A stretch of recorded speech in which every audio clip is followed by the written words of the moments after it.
You want me to trust you? Yeah. Trust me. I'm just emotional because this competition means so much to me. And we've come so far, I don't want to go home yet. I want to be here as long as I possibly can. A dish called Crayfish at dusk. Oh, yummo. And this is a poached taratani crayfish on a bed of apple celeriac and micro watercress. How much longer have I got? 15 minutes.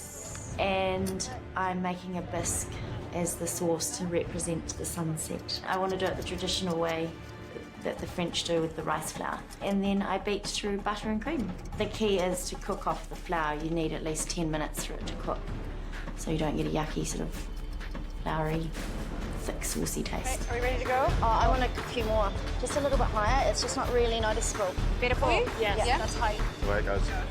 Ready to go. Okay, go, girl. You can do it. You can do it. You can do it. This is a bloody clean plate, I'll tell you what. Let's go, guys. We're on.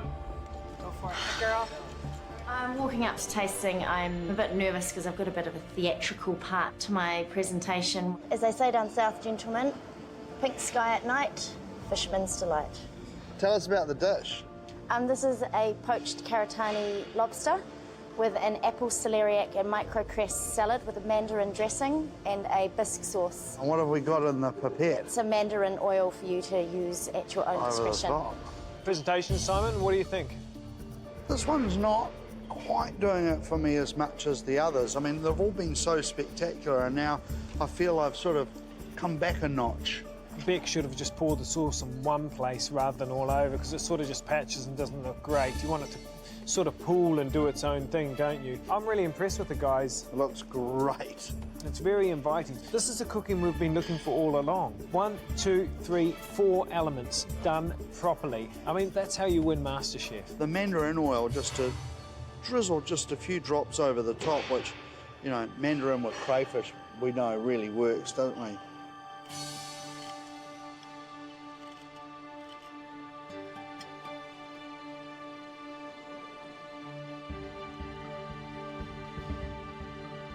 Oh, Josh, they're in trouble with this one.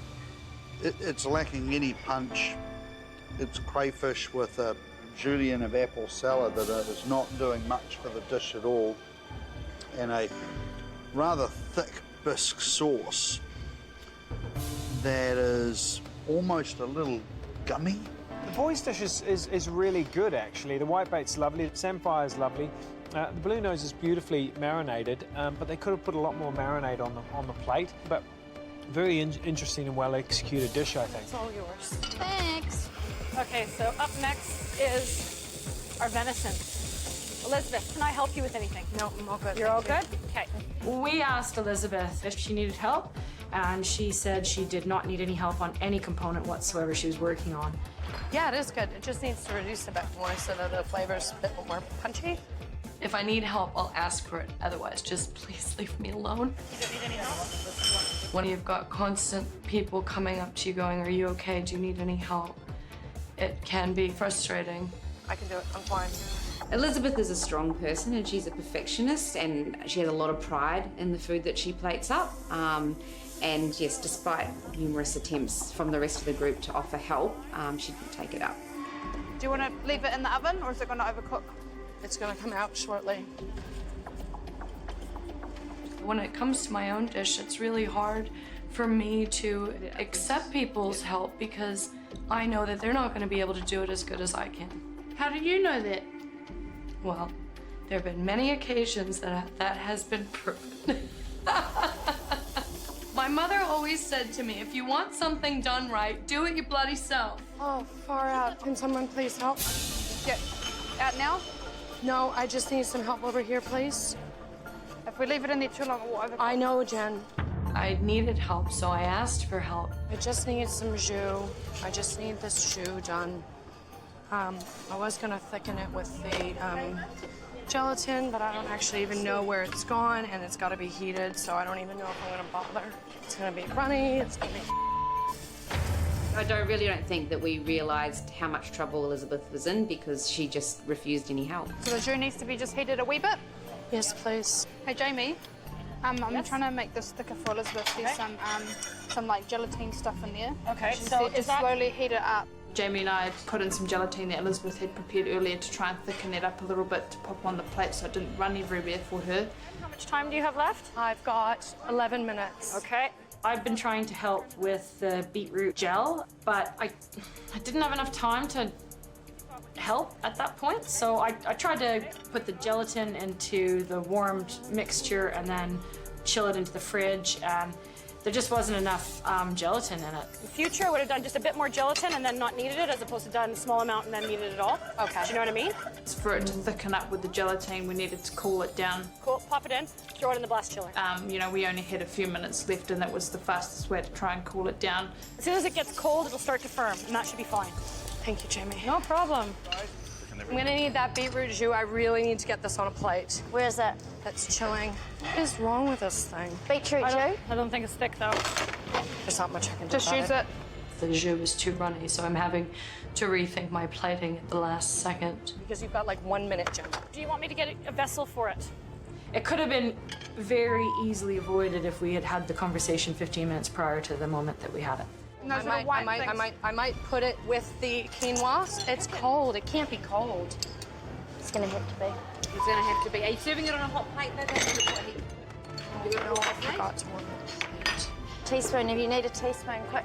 Everyone was telling me what to do, and it's like, is this my dish? Yes, I need some help, but please don't take over. No. You need a clean spoon. Scrape really lightly off the top. It's okay. I'm just gonna put some more on the side of the quinoa, yeah? The plate didn't look 100% right. Need more sauce.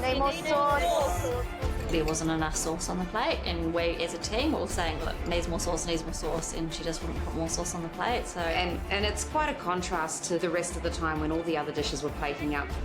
Everyone was more than happy to have input from other people. I don't want it to just blood on the plate. I don't want it to look like blood on the plate. I mean, ultimately, it is the person who's responsible for the dish that has the final say. But if it's a democracy and everyone's saying you need to put more sauce on, she really should be taking this on board. You need more sauce. You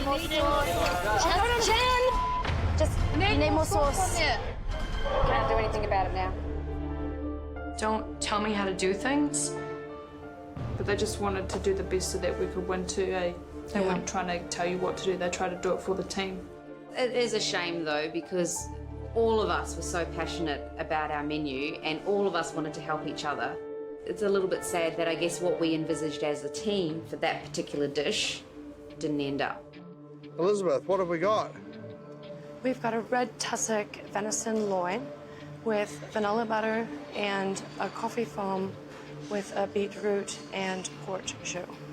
A few things went wrong today. The jus didn't thicken. I was using gelatin. Is the jus hot or cold? It's supposed to be hot. And how does gelatin thicken a hot jus? I mean, gelatin, when you heat it up, goes to liquid, right? Have you ever done that, Josh? Gelatin doesn't thicken when hot. It's in liquid form at hot, and then you set it when it's cold. My brain's a bit scrambled at the moment. I'm sorry, gentlemen. Hearts on the plate, huh? I wanted it to be perfect, and I don't feel that it is. It's very frustrating that someone would go up and say that to the judges. The competition is really high. There's no room for error. It just automatically puts in their mind, OK, the dish isn't great.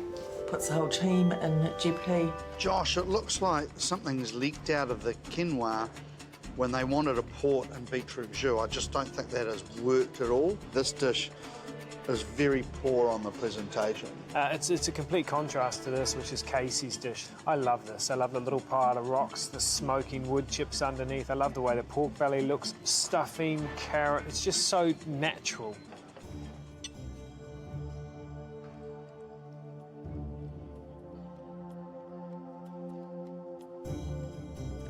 How's yours, Simon? Want to swap?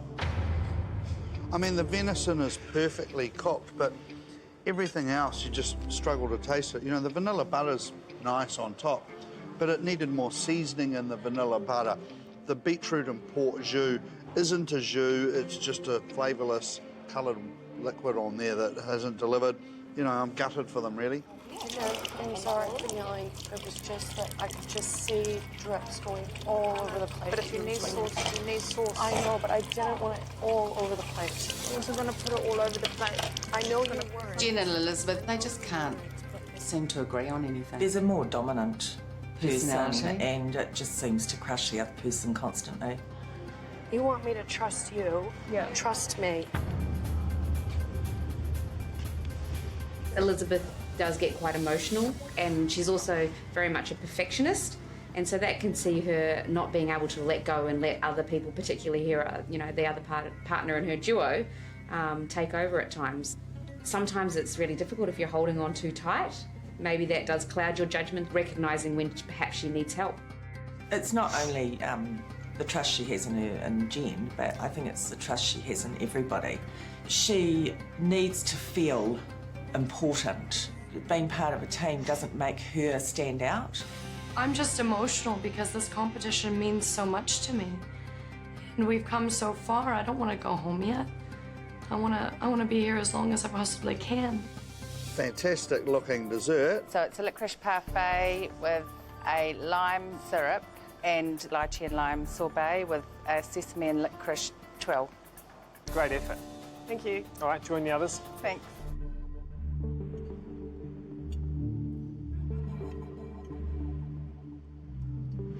It is unbelievable. Really? Absolutely unbelievable. The sorbet is fantastic. It's like a refresher before you get into it.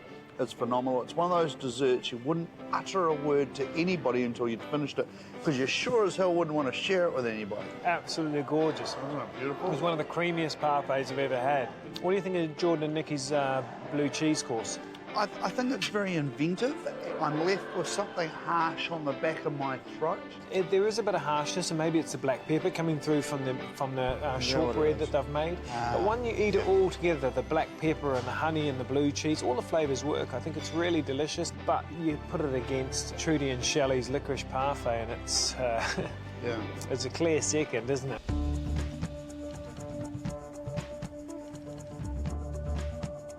So yeah, we've entitled this dish After Dinner Mint. So we've got a chocolate shard there with a choc mint granita, a mint jelly, and a creme de menthe caviar with a little bit of mint sherbet as well.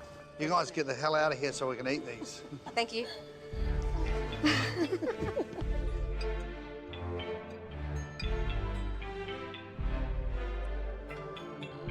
You've got to try this. They've got a mint like fizz on the side of it. It's like all sherbety and fizzy.